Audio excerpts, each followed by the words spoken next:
सोहर गीत है।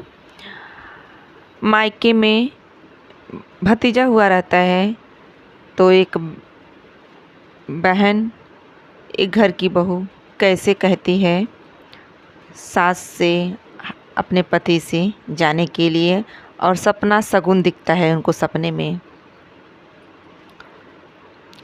सोवत रहली से जरिया सपन एक देखेली हो, सासु सपने कर तू विचार, सपन बड़ा सुंदर हो। सोवत रहली से जरिया सपन एक देखेली हो, सासु सपने कर तू विचार, सपन बड़ा सुंदर हो। अपने सासू माँ से कह लेती हैं तो फिर अपने पिया के पास जाती हैं कहने के लिए, गुहार लगा रही हैं। कैसे?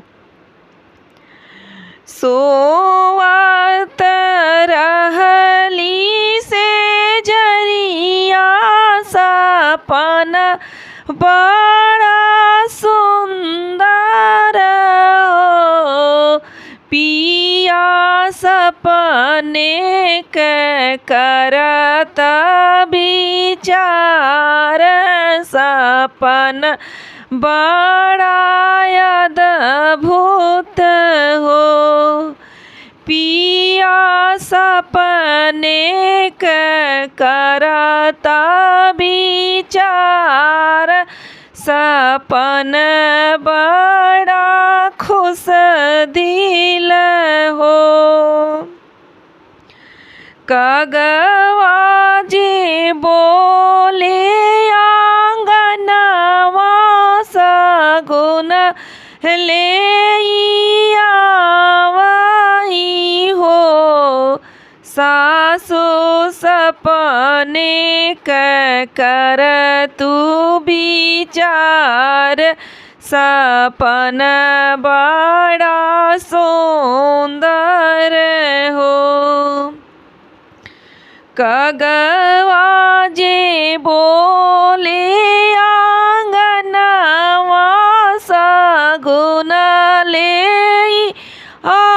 आवई हो, पिया सपने करत विचार, सपन बड़ा सुंदर, सपन बड़ा भावन हो।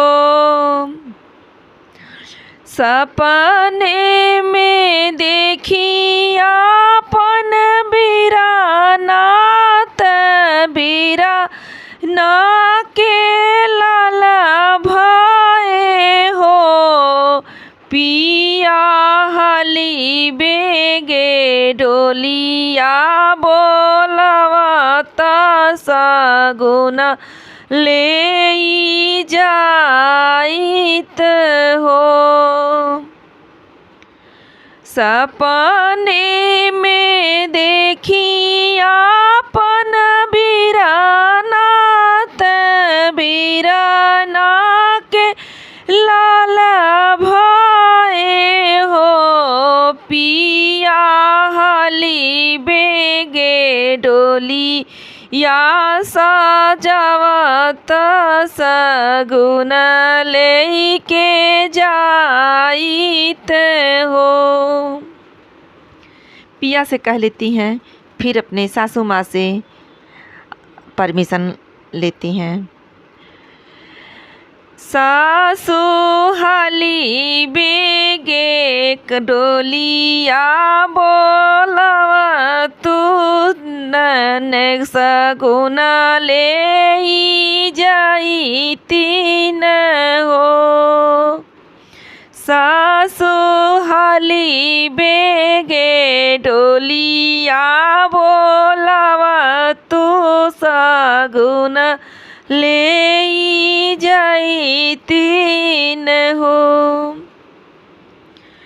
तू ही मोरे रानिया से रानिया तू ही रागुताइनी हो। धाना बीना बोलाए जीनी जाइया यादर नाही होई हई हो। तू ही मोरे रानिया से रानिया तू ही रागु ताइनी हो। धाना बीना बोलाए जीनी जाइहा आदर नाही होई हई हो। फिर सासू माँ क्या समझाती हैं अपने बहू को। बहू अरी जब तू हर आई है बीरनवा सगुन ले जाइया डोलिया चढ़ी जाइहा यादर तू हर होई हई हो। बहू अरी जब तू हर बीरना बोलाई है सगुन ले जाइहा डोलिया चढ़ी जाइहा यादर भला होई है त भतीजवा खेलाइया भतीजवा दुलरी हई हो।